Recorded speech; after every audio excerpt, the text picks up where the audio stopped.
मानते, हम नहीं मानते। सिलेक्शन कमीशन नामंजूर, सिलेक्शन कमीशन नामंजूर, सिलेक्शन कमीशन नामंजूर, ईमान कमीशन नामंजूर, लानती कमीशन। अस्सलाम वालेकुम नाजरीन, मैं हूं आपका होस्ट उस्मान हैदरी और आप देख रहे हैं यूट्यूब चैनल उस्मान हैदरी। इस टाइम मैं मौजूद हूं नेशनल हाईवे पे, जहां पे पीटीआई के कारकुनान एहतजाज कर रहे हैं। इलेक्शन कमीशन का डिसीजन आया है जिन्होंने इमरान खान को नाअहल कर दिया, तो इस टाइम सारे पीटीआई के कारकुनान जो है यहाँ पे एहतजाज पजीर है और सारे अपने लीडर की सपोर्ट के लिए इस टाइम नेशनल हाईवे पे आ गए और उन्होंने हाईवे इस टाइम फुल जैम कर दिया है। टायर वगैरह जला दिए गए हैं और रोड को ब्लॉक कर दिया गया है। यहाँ पे ये जो नेशनल हाईवे पे गुजर बसर है, यहाँ पे गाड़ियों का वो ख़त्म कर दिया गया। तो यहाँ पे हम लोग अब कारकुनान से बात करते हैं। मौजूद हैं चौधरी मोहम्मद सजाद अहमद वलैद साहब, जो पीटीआई के उम्मीदवार भी हैं, पीपी 266 और NA 173 के। इनसे बात करते हैं। अस्सलाम वालेकुम सर। जी वालेकुम सलाम भाई। सर, ये जो इलेक्शन कमीशन का फैसला है, इसके क्या तासुरात है आपके? ये क्या फैसला था इनका? आपने देखा कि इलेक्शन कमीशन जो है और इलेक्शन कमिश्नर जो हैं राजा सुल्तान साहब, वो तो मुस्लिम लीग नून का एक विंग का काम कर रहे थे। वो उनका एक सियासी विंग जो है वो उसको डील कर रहे थे। लेकिन आप देखेंगे कि 22 करोड़ अवाम इमरान खान के साथ खड़ी है। आज पूरा सादकाबाद निकला हुआ है, सारी रोडें बंद हैं, सारे रास्ते बंद हैं। इसी तरह इस्लामाबाद भी निकला हुआ है, मुल्तान भी निकला हुआ है, लाहौर भी निकला हुआ है। और लोगों का एक ही मुतालबा है, 22 करोड़ अवाम का एक ही मुतालबा है कि हमारा लीडर सादिक और अमीन है। और इस तरह का जो इलेक्शन कमिश्नर है उसको भी निकाला जाए। और जब तक ये फैसला ख़त्म ना किया गया, हम इसी तरह बैठे रहेंगे। और उसके बाद अगर खान साहब ने हमें इस्लामाबाद पहुंचने की कॉल दी, तो आप देखेंगे कि जोग दर जोग लोग अपनी बसें, कारें, पैदल चल के इस्लामाबाद पहुंचेंगे और इस इम्पोर्टेड हुकूमत को निकाल के। तो ये जो फैसला हुआ, ये लाहट का फैसला नज़र आ रहा है, प्रेशर में किया गया फैसला नज़र आ रहा है, इसके बारे में क्या कहेंगे? ये डर गए हैं इस टाइम पीटीआई से? ये जो इम्पोर्टेड हुकूमत है वो इस एजेंडे पे आई है कि खान साहब को किसी तरह नाअहल करके तो लोगों में ये बताया जाए, तासर दिया जाए कि खान साहब जो हैं वो भी किसी तरह की ये इस तरह की चीज़ों में शामिल हैं। लेकिन आप देख रहे हैं कि जितने भी ज़िमनी इलेक्शन हुए हैं, ये इलेक्शन से भाग रहे हैं। ये जो मर्ज़ी कर लें, इन चीज़ों से खान साहब की मकबूलियत बढ़ेगी, कम नहीं होगी। लोग चाह रहे हैं इलेक्शन हो, जिस दिन पोलिंग का दिन होगा उस दिन पता चलेगा, जब संदूकड़ियाँ सारी इंशाल्लाह जब स्टैंपें लगेंगी तो बल्ले पे लगेंगी अल्लाह के हुक्म से। आप बताएं जी इस टाइम मुझे कि खान साहब का कसूर क्या था? ये जो इन्होंने ये काम किया है, ये चोरियां तो ये भी करते रहे, करप्शन तो इन्होंने भी की है। खान साहब पे क्या है इनका? बिस्मिल्लाहिर्रहमानिर्रहीम। खान साहब का कसूर ये है कि वो पाकिस्तान को मेन स्ट्रीम के ममालिक में जाना चाह रहे थे, पाकिस्तान को तरक्की याफ्ता ममालिक में शामिल करना चाह रहे थे, पाकिस्तान की अवाम को रिलीफ देना चाह रहे थे, पाकिस्तान को बहुत ऊपर ले जाना चाह रहे थे। मेरे मुताबिक तो इमरान खान साहब का ये कसूर। आपके क्या इसका जो डिसीजन है इसके ऊपर क्या तासुरात है? सर, ये एक तासुब पे मबनी फ़ैसला है।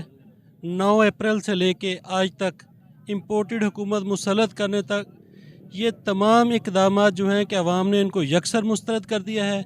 अवाम जो है कि वो इंसाफ चाहती है और इमरान खान के अलावा उनको कोई लीडर काबिल कबूल नहीं है।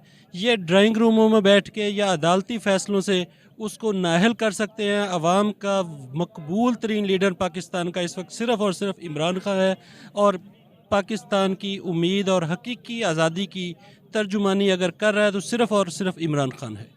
अच्छा, मुझे ये बताएं कि अब इलेक्शन कमीशन के इस फैसले के बाद आप लोग कब तक बाहर हैं? देखिए, सबसे पहले तो आपको पता होना चाहिए इलेक्शन कमीशन के पास कोई ऐसे राइट्स नहीं है क्या कहते कभी भी कौमी और सूबाई क्या कहते हैं डिस्क्वालीफाई किया जाए। जस्ट वो इम्पोर्टेड हुकूमत को खुश करने के लिए उसने फैसला सुनाया गया।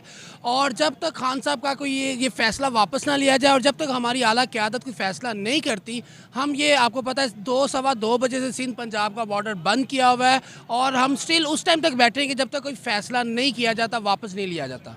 तो आपको लगता है कि इस एहतजाज के बाद, क्योंकि ये फैसला ही प्रेशर में लिया लगता है, तो इस एहतजाज के बाद और हुकूमत प्रेशर में आएगी? ये देखिए, इससे तो नो डाउट जो भी है इमरान खान की मकबूलियत का ग्राफ बहुत ज़्यादा ऊपर चला जाएगा। ये सिर्फ इम्पोर्टेड हुकूमत को खुश करने के लिए किया गया है।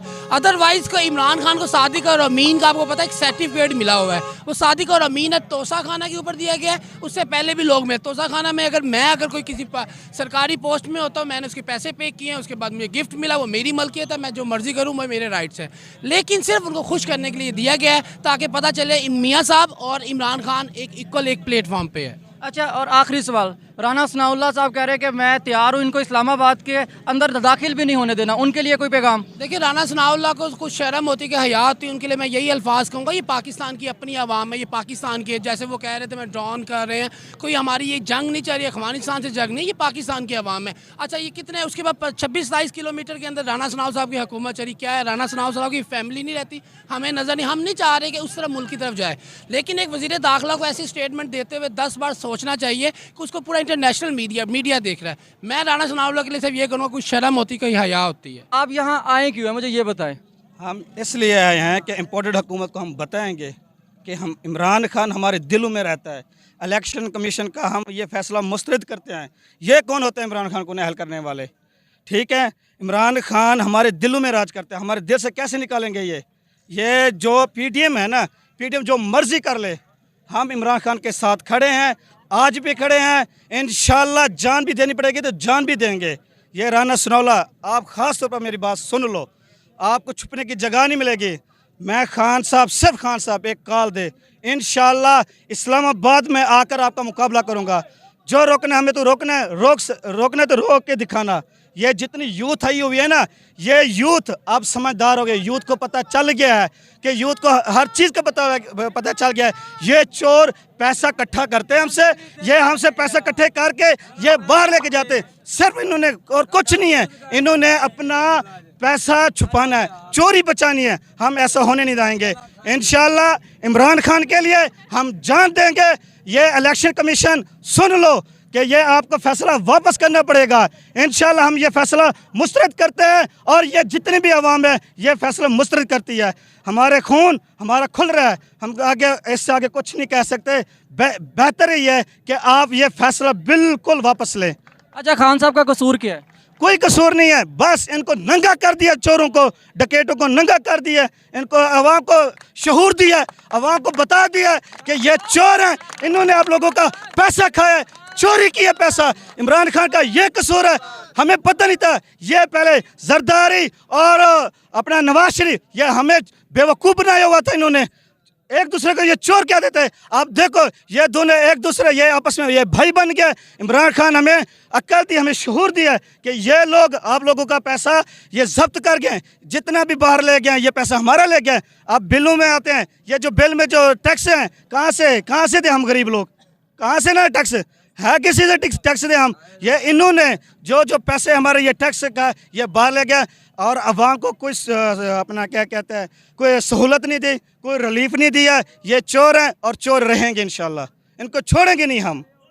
सनाउल्लाह तो कह रहा है कि मैं इनको इस्लामाबाद भी दाखिल नहीं होने दूंगा। राना सनाउल्लाह, ये राना सनाउल्लाह की भूल है, राना सनाउल्लाह की ये भूल है कि ये इस्लामाबाद हमें आने नहीं देगा। ये कौन होता है? हम इसको इस्लामाबाद में छुपने की जगह नहीं देंगे। ये जो इसकी मूछें ना राना सनाउल्लाह की, ये किसी भूल में ना रहे कि इसकी मूछें हैं, हमें मूछें काटने भी आती हैं।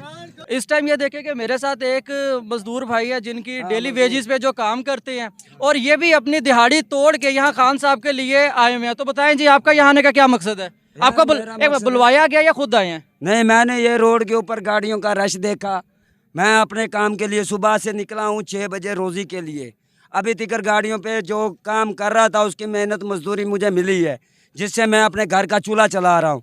और मेरे घर में ये बिजली के टैक्स ने मेरी बर्बादी पटना शुरू की, हमारे को नहीं बचत आई। हम खाने को पूरा करते हैं तो हमारा तेरा टैक्स नहीं पूरा होता। अगर हम राशन अपना पूरा कर लें तेरा टैक्स नहीं पूरा होता। हमारे को इतनी तो लाइट चाहिए नहीं, लाइट तो चाहिए गाड़ी के लिए। जिधर ये थोड़ी चलेगी रोज़ी कमाएंगे, पैसा कमा के तेरा टैक्स पूरा करेंगे।